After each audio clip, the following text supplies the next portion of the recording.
हर अजीम सल्तनत के पीछे कुछ ऐसे हीरो होते हैं जिनका नाम अक्सर तारीख की किताबों में कहीं खो जाता है। आज हम एक ऐसी ही शख्सियत की कहानी जानेंगे, एक ऐसी माँ की जिसकी तरबियत ने दुनिया का नक्शा बदल कर रख दिया। खाइमा अना, जिन्हें सल्तनत उस्मानिया की माँ भी कहा जाता है। तारीख में उनका जिक्र सिर्फ हाइमा अना के नाम से नहीं मिलता, बल्कि एक बहुत ही खास लक़ब से किया जाता है, दौलत अना। लेकिन आखिर इस नाम का मतलब क्या है और एक खातून को रियासत जैसा बड़ा दर्जा क्यों दिया गया? देखें, दौलत आना का मतलब है रियासत की माँ। ये कोई आम सा लक़ब नहीं था।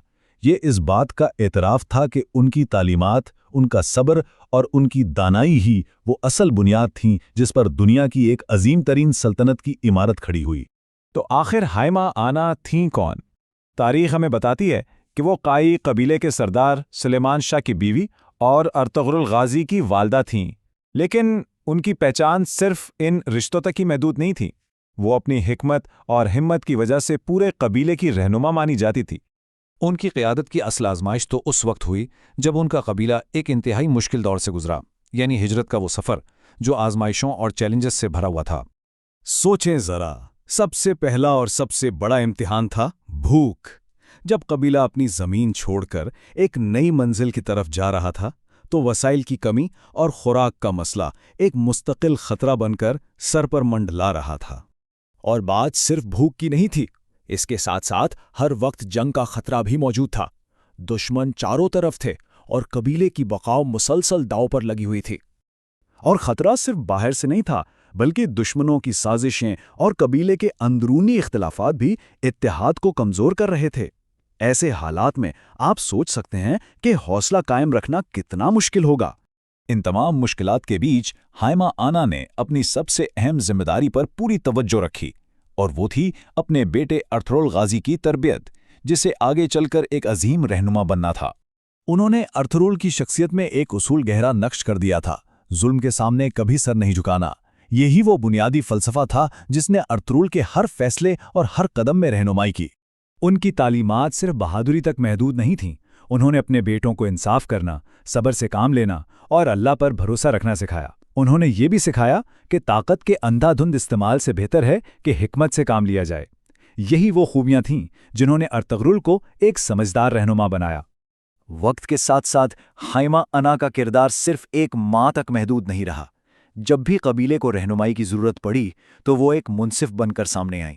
उनकी दानाई सिर्फ उनके ख़ानदान के लिए नहीं, बल्कि पूरे कबीले के लिए एक रोशनी की तरह थी। ये बहुत दिलचस्प है कि उनकी शख्सियत के दो पहलू थे। एक तरफ वो एक शफीक माँ थीं जो अपने बेटों की परवरिश करतीं और उन्हें अखलाकी कदरें सिखाती थीं, और दूसरी तरफ वो कबीले की एक ऐसी रहनुमा थीं जो झगड़े निपटातीं, इंसाफ करतीं और सबके लिए काबिल एहतराम और मेहरबान लीडर थीं। तो अब देखते हैं कि एक माँ की ये तरबियत किस तरह एक ख़ानदान से निकलकर एक पूरी सल्तनत की बुनियाद बनी, एक ऐसी मिरास जो उनके पोते के ज़रिए हमेशा के लिए तारीख का हिस्सा बन गई। ये सिलसिला देखें तो बात बिल्कुल साफ हो जाती है। सब कुछ हाइमा अना से शुरू हुआ।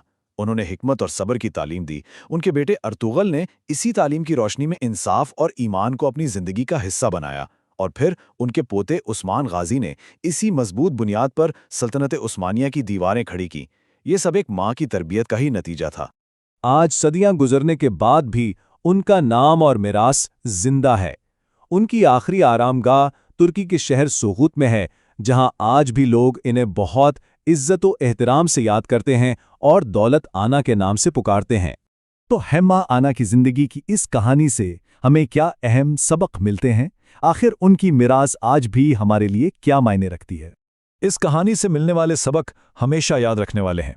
पहला, एक माँ की रहनुमाई पूरी कौम का मुस्तकबिल संवार सकती है। दूसरा, सब्र और ईमान हर मुश्किल पर काबू पाने की कुंजी हैं। और तीसरा, और शायद सबसे अहम, कि असल ताकत तलवार में नहीं बल्कि हिकमत और दानाई में छुपी होती है।